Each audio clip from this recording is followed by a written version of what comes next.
अपने पूर्व सैनिक हैं और पूर्व सैनिकों ने भी जिस प्रकार से हमारे किसानों ने 13 महीने तक दिल्ली के बॉर्डरों के ऊपर संघर्ष किया, उसी प्रकार से 13 महीने तक देश के सैनिकों ने भी जंतर मंतर के ऊपर संघर्ष किया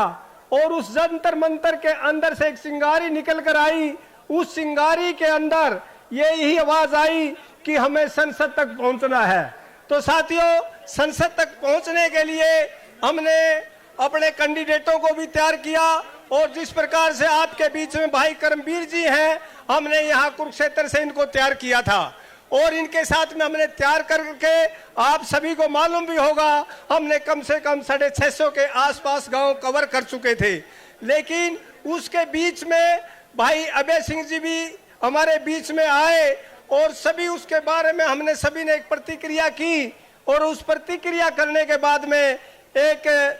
संगठन निकल कर आया। वो क्या था, क्योंकि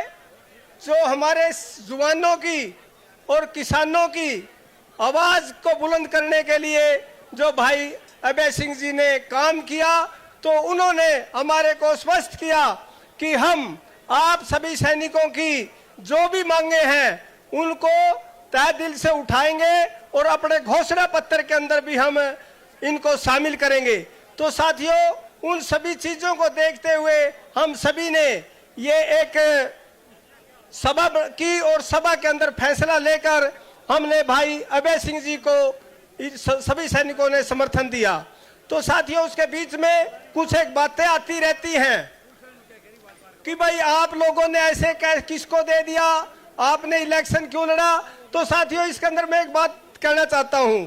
भाई जो हम इलेक्शन लड़ रहे थे, कुछ एक साथियों के व्यू आते हैं और वो व्यू क्या आते हैं, भाई आपने इन्हीं को क्यों दिया। हमने इनको इसलिए दिया कि भाई बीजेपी के खिलाफ तो हमारी लड़ाई थी, उसके खिलाफ तो हम अपनी लड़ाई लड़ रहे थे।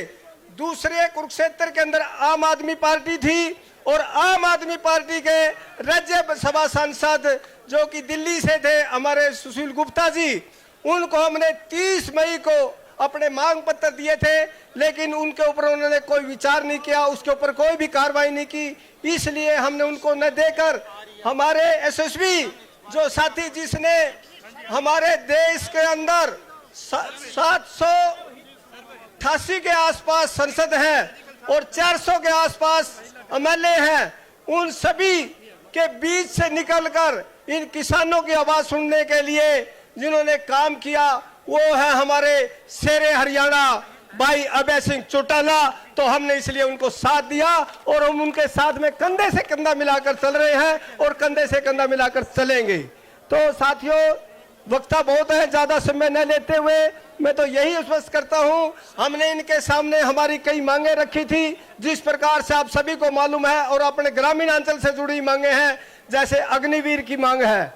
जैसे सैनिकों की वंदन पेंशन की है, हमारे बच्चे जो सैनिक स्कूलों में जाते हैं उनको निजी हाथों में सौंपा जा रहा है, उनके लिए है, हमारे बीच में विधवाएं माता बहनें बैठी हैं सैनिकों की, उनकी मांगे हैं। इस प्रकार की जो मांगे हैं हमने अपने राज्य अध्यक्ष रामपाल माजरा जी को सौंपी हुई है और हमें आशा ही नहीं, पूरा विश्वास है वो अपने घोषणा पत्र के अंदर इसको शामिल करेंगे और हम सैनिकों को मान सम्मान देंगे। ज्यादा न कहते हुए एक बार फिर